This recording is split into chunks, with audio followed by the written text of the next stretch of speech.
Go woke, go broke.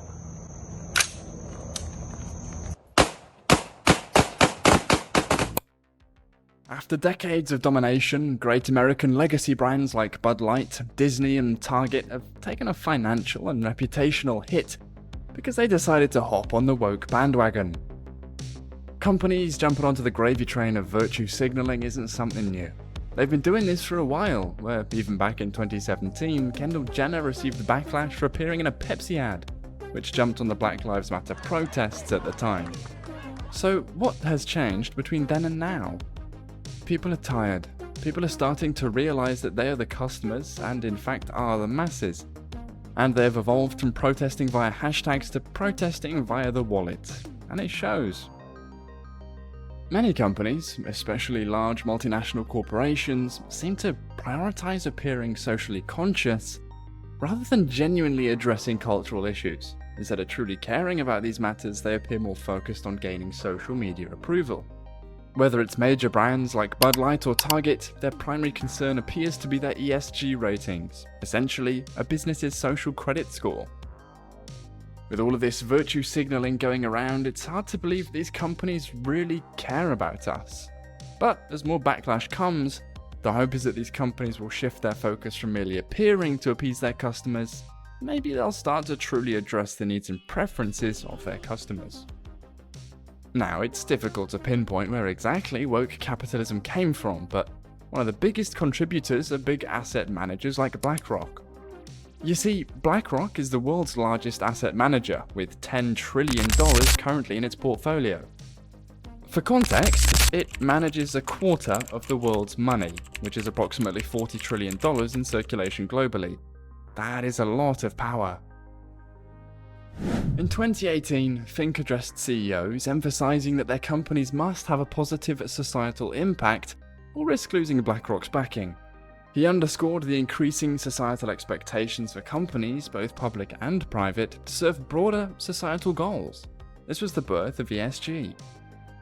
You have in America, and probably in Australia as well, a huge number of publicly traded companies whose majority of their shares are held by large asset managers like BlackRock, who push these companies, whose CEO has bragged about pushing these companies into a woke direction. ESG ratings, as laid out by BlackRock, assess a company's potential long-term risks related to environmental, social, and governance factors.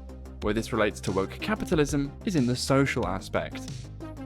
Because these companies are backed by the biggest investors and are essentially incentivized to be socially adept, this is why there has been a surge in wokeness over the past few years. They are shielded by the asset managers. The most high-profile fall from grace has been Bud Light, where transgender influencer Dylan Mulvaney destroyed the market share of the iconic beer brand. Right? I got some Bud Lights for us. I kept hearing about this thing called March Madness. It has something to do with sports, and I'm not sure exactly which sport, but either way, it's a cause to celebrate. In April of 2023, Bud Light sent a special can of beer to Dylan Mulvaney to celebrate the one-year anniversary of her transition. The can featured Mulvaney's face and a message on the top that read, "Cheers to 365 days of being a woman." This partnership sparked a controversy, with some conservatives calling for a boycott of Bud Light and attacking the transgender community. During the backlash, musician Kid Rock, who had previously made derogatory comments about the transgender community, posted a video of himself shooting a stack of Bud Light cases. Bud Light, eyes a bush. The controversy intensified, with Mulvaney receiving death threats and feeling scared to leave her house. Punk down, rebuke Satan out of him, and just give him a couple black eyes.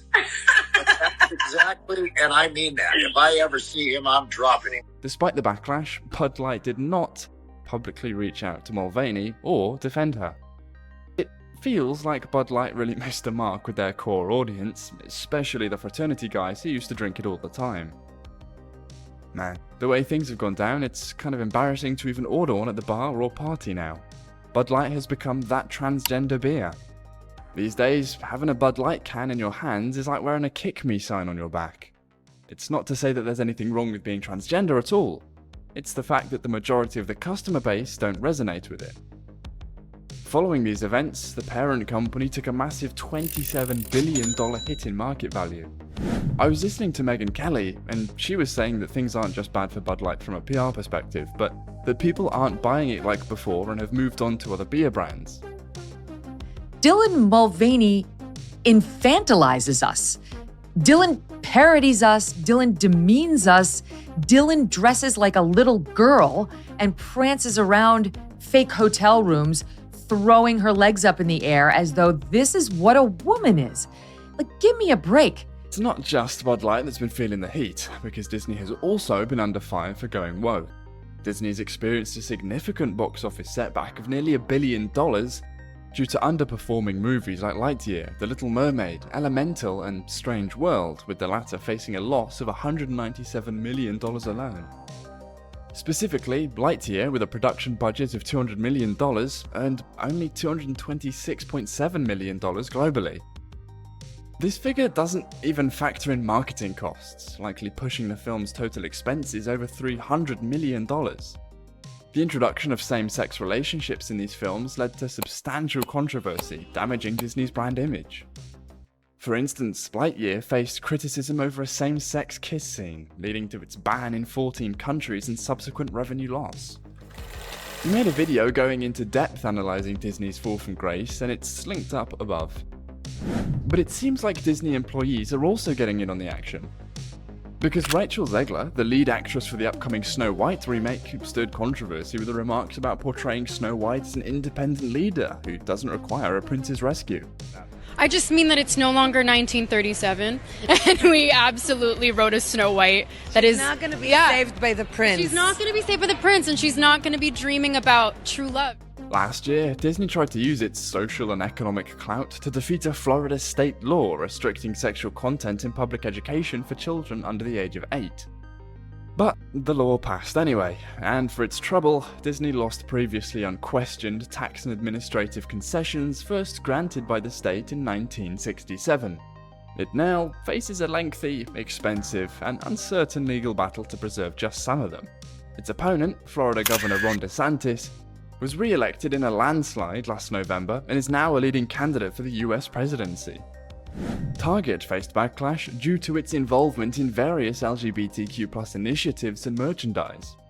The controversy began when the retailer announced its support for equity, diversity, and inclusion initiatives in mid-May, which included the introduction of pro-LGBTQ+ merchandise.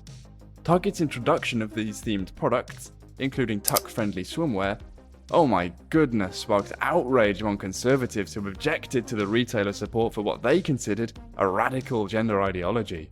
I love the tuck-friendly bathing suit. Hide all of it. Look, I got. This is not. You guys see this? It's tuck-friendly. You see? Extra.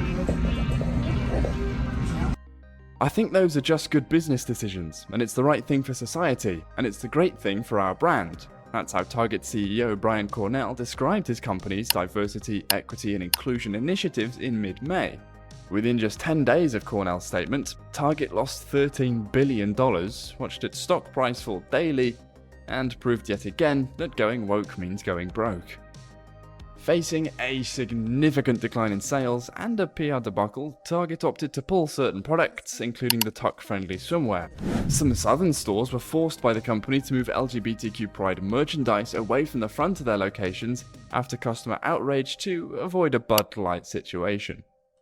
Right-wing media personalities, including those associated with the Margot movement, launched a campaign against Target, labeling the CEO a pervert groomer, and calling for Republican attorney generals to investigate the company. One Arizona man threatened disruptions at Target stores, warning that LGBTQ+ people were not safe, further escalating the controversy. Yeah, we're going to be going on hunting expeditions pretty soon, hunting the LGBT supporters across Arizona and Phoenix.